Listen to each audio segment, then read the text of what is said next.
আসলে যেখানে আমরা সিন্ডিকেট শব্দটা দেখতে পাই, সব জায়গায় আমরা লক্ষ্য করছি যে সিন্ডিকেটের মাধ্যমে দাম বাড়ে। সিন্ডিকেটের মাধ্যমে দাম বাড়ে, যে কোনো জিনিসের মধ্যে সিন্ডিকেট করে তার দাম বাড়ানো হয়। শুধুমাত্র একমাত্র একটা বিষয় যেখানে সিন্ডিকেটের মাধ্যমে দাম কমানো হয়, সেটা হলো কোরবানির চামড়া। এর পর্যায়ে আমাদের সামনে চামড়া সিন্ডিকেট ও আমাদের করণীয় এই বিষয়ের উপর অত্যন্ত গুরুত্বপূর্ণ আলোচনা নিয়ে মঞ্চে আসছেন বিশিষ্ট আলেমে দ্বীন হযরত মাওলানা মুফতি ইয়ার হুসাইন দামাত বারাকাতুহুম, সহসভাপতি বিরুলিয়া উলামা ও ইমাম পরিষদ ও নাজিমে তালিমাত জামিয়া ইসলামিয়া ইমদাদুল উলুম বাগনিবাড়ি মাদ্রাসা। আমি হযরতকে সংক্ষিপ্ত সময়ের মধ্যে নির্ধারিত বিষয়ের উপর আলোচনা পেশ করার জন্য বিনীত অনুরোধ করছি। আলহামদুলিল্লাহ আলহামদুলিল্লাহ ওয়া কাফা ওয়া সালামুন আলা ইবাদিহিল্লাযীনা ইসতাফা, আম্মা বা'দ, ফাআউযু বিল্লাহি মিনাশ শাইতানির রাজীম। বিসমিল্লাহির রাহমানির রাহিম। قل إن صلاتي ونسكي ومحياي ومماتي لله رب العالمين. صدق الله مولانا العظيم وصدق رسوله النبي الكريم ونحن على ذلك من الشاهدين والشاكرين. মহান আল্লাহ রাব্বুল আলামিনের দরবারে শুকরিয়া আদায় করতেছি যে বিরুলিয়া উলামা ও ইমাম পরিষদের উদ্যোগে কোরবানি সম্পর্কে এই আলোচনা সভা আমাদেরকে উপহার দেওয়ার জন্য আমি উলামা পরিষদের নিকট কৃতজ্ঞতা জ্ঞাপন করছি। আসলে দীর্ঘ সময় আলোচনা হয়েছে এবং চামড়া সিন্ডিকেট এবং আমাদের করণীয় এ সম্পর্কেও কিছুটা আলোচনা হয়েছে। আসলে যেখানে আমরা সিন্ডিকেট শব্দটা দেখতে পাই, সব জায়গায় আমরা লক্ষ্য করছি যে সিন্ডিকেটের মাধ্যমে দাম বাড়ে। সিন্ডিকেটের মাধ্যমে দাম বাড়ে, যে কোনো জিনিসের মধ্যে সিন্ডিকেট করে তার দাম বাড়ানো হয়। শুধুমাত্র একমাত্র একটা বিষয় যেখানে সিন্ডিকেটের মাধ্যমে দাম কমানো হয়, সেটা হলো কোরবানির চামড়া। কোরবানির চামড়া গরিবের অধিকার।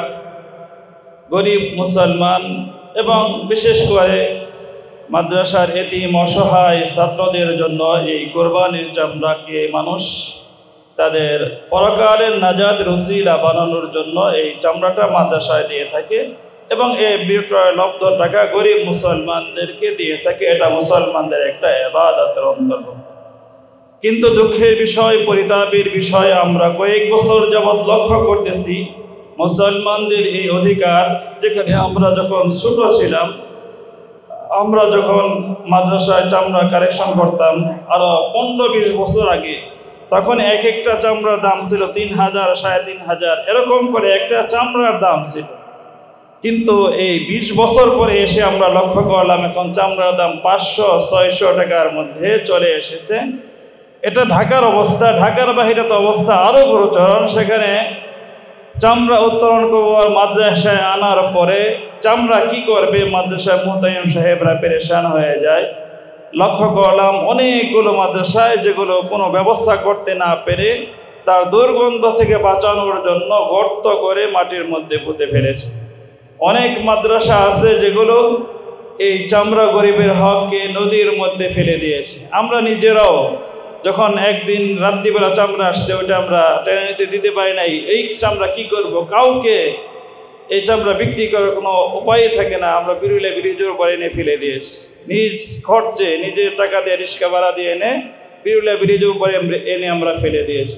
তাহলে এটা চামড়া সিন্ডিকেটের কবলে আমাদের ইসলাম এবং মুসলমানদের ধর্মীয় প্রতিষ্ঠানকে ক্ষতি করার তারা চেষ্টা করতেছে। যে বিধর্মীরা মনে করে এর মাধ্যমে মাদ্রাসাগুলো বিশাল একটা অর্থ পায় এবং এই মাদ্রাসাগুলো উন্নতি হয়।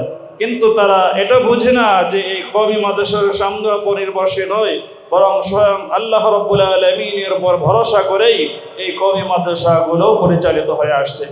সিন্ডিকেট ভাঙতে হলে আমাদের করতে হবে, গত সরকার অর্থাৎ 5ই আগস্ট যখন বাংলাদেশ নতুনভাবে স্বাধীন হলো, বিভিন্ন সিন্ডিকেটকে ভাঙার চেষ্টা চলতেছে।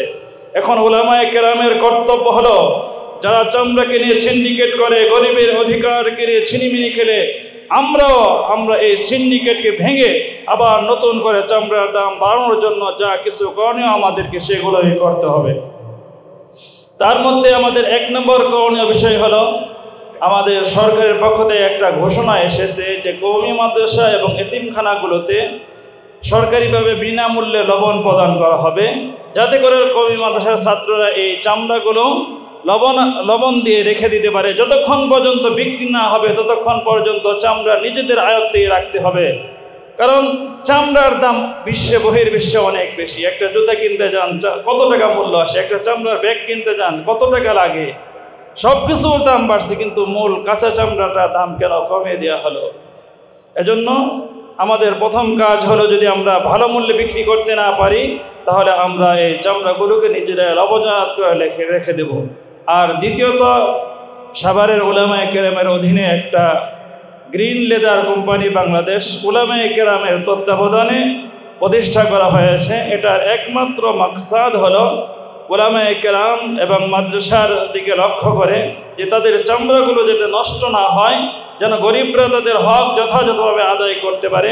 এজন্য গ্রিন লেদার কোম্পানি সাভারের মধ্যে প্রতিষ্ঠা করা হয়েছে। আমরা যারা পারি এই আমাদের চামড়াগুলো গ্রিন লেদার কোম্পানির মধ্যে দেওয়ার চেষ্টা করব, এবং আমরা কোনোভাবেই যেন আমাদের এই জাতীয় সম্পদ, মুসলমানদের এই সম্পদ যেন নষ্ট না হয় সেদিকে আমাদেরকে লক্ষ্য রাখতে হবে। আর দ্বিতীয় বিষয়, যদি আমরা অনেক মাদ্রাসা চামড়া কালেকশন ছেড়ে দিয়েছে, আসলে যদি উলামায়ে কেরাম এই চামড়া কালেকশন ছেড়ে দেয় তাহলে উম্মার বিশাল একটা ক্ষতি হয়ে যাবে। কারণ উজহিয়ার মধ্যে জবেহ করাটা একটা শরীয়ী বিষয়। উলামায়ে কেরাম যদি এই মাঠে না থাকে, হাজার হাজার গরু ঢাকা শহরের মধ্যে জবাই হইতেছে, এখানে যদি মাদ্রাসার আলেম উলামা এবং তলবে ইলমরা যদি কোরবানিতে সহযোগিতা না করে তাহলে এই কোরবানির পশুগুলোকে কে জবা করবে? হয়তো একজন কসাই জবা করবে, একজন রিস্কাওয়ালা জবা করবে, একজন বাড়িওয়ালা জবা করবে। তখন এই ইবাদতের মধ্যে মুসলমানদের বিশাল অঙ্কের ব্যয় যেটা কোরবানির মধ্যে হইতেছে, এই কোরবানিটা মুসলমানদের নষ্ট হয়ে যাবে। এজন্য উলামায়ে কেরামকে সোচ্চার থাকতে হবে।